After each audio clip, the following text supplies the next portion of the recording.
આજની આપણી વાર્તા છે ગધેડો અને કુંભાર. એક સુંદર મજાનું ગામ હતું. તેમાં એક કુંભાર રહેતો હતો. તેની પાસે એક ગધેડો હતો. કુંભાર તેના ગધેડાની પીઠ ઉપર માલ સામાન મૂકીને વેપારીઓ સુધી પહોંચાડતો. એક દિવસ તેને મીઠાની ગુણીઓ એક વેપારીને ત્યાં પહોંચાડવાનું કામ મળ્યું. ગુણીઓ ઘણી બધી હતી એટલે ઘણા ફેરા કરવા પડે તેમ હતું.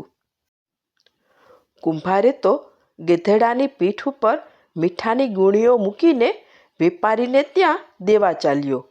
ગુણીઓ મીઠાની ભરેલી હતી એટલે થોડી વજનદાર હતી. રસ્તામાં એક સુંદર નદી આવતી હતી. આ નદી બહુ ઊંડી નહોતી. નદી છીછરી હોવાથી ચાલીને પણ પાર કરી શકાતી. નદીમાં પાણી ઘૂંટણભર હોવાથી કુંભાર ગધેડાને લઈને પાણીમાં ઉતર્યો. ચાલતા ચાલતા ગધેડાનો પગ એક ખાડામાં પડ્યો. ગધેડાનો પગ ખાડામાં પડવાથી તે નીચે બેસી ગયો. નીચે બેસતા જ તેની પીઠ ઉપર રહેલી ગુણીઓ ભીની થઈ ગઈ અને તેમાં રહેલું મીઠું ઓગળી જતાં તેનો વજન ઓછો થઈ ગયો. વજન ઓછો થતાં તેને થોડી રાહત થઈ. તેઓ વેપારીને ત્યાં મીઠું લઈને પહોંચ્યા. વેપારીને ત્યાં વજન કરતાં ખબર પડી કે નિમક ઓછું છે. કુંભારે ખાડાની વાત કરી. બીજા દિવસે અને ત્રીજા દિવસે પણ એવું જ થયું. ગધેડો એ બાજુ જ ચાલે અને ત્યાં ઘૂંટણભર બેસી જાય. વેપારી પાસે જાય એટલે નિમક ઓછું નીકળે.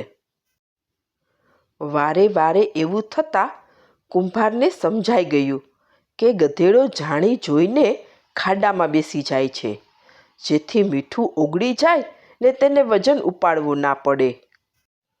આ વખતે કુંભારે ગધેડાને પાઠ ભણાવવા મીઠાની બદલે ગુણીમાં રેતી ભરી અને તેઓ તો ફરીથી ચાલ્યા વેપારી પાસે. રસ્તામાં ફરીથી નદી આવી. ગધેડાએ નક્કી જ કરી લીધું હતું કે નદીમાં ખાડાવાળી જગ્યાએ જવું ને નીચે બેસી જવું. ગધેડાએ જેમ વિચાર્યું હતું તેમ જ કર્યું, પણ આ વખતે ગુણીમાં મીઠાની બદલે રેતી હોવાથી તે પાણીમાં પલળતા તેનો વજન ઓછો થવાની બદલે વધી ગયો. આ વખતે વજન વધી જવાથી તે માંડ માંડ ચાલી શકતો હતો. ધીમે ધીમે ચાલવાથી કુંભાર પણ તેને લાકડીથી ઠપકારતો હતો.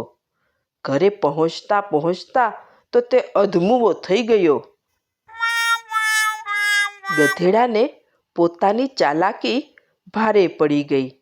તેની ખોટી દાનતના કારણે અને કામમાં બેઈમાની કરતા જાન પર આવી બની. શીખ.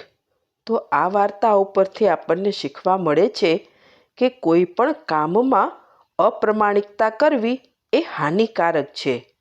હંમેશા સાચી દાનતથી કામ કરવું જોઈએ. બરોબર ને?